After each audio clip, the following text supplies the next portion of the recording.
Hello guys, আজকে আমি সকাল সকাল ঘুমের থেকে উঠে পড়েছি। উঠে দিয়ে ফুল দুব্বো বেলপাতা, তারপর পানের বড়ের থেকে পান টান সব তুলে ফেলেছি।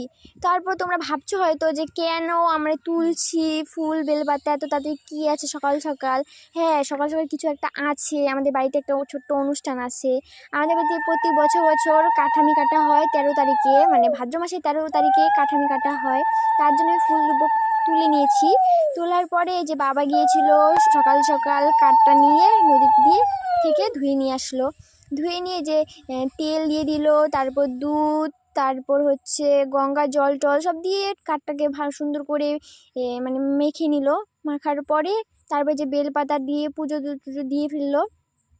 পুজো দেওয়ার পরে এখন ওই যে একজন আসছে, উনি হচ্ছে কাঠটাকে কাটবে। তোমরা দেখতে পাচ্ছ যে পুজো হচ্ছে। এখন যদি ছোট্ট মিনি ব্লগটা যদি আমার ভালো লেগে থাকে তাহলে লাইক অবশ্যই সাবস্ক্রাইব করে দিও। টাটা, এতটুকু।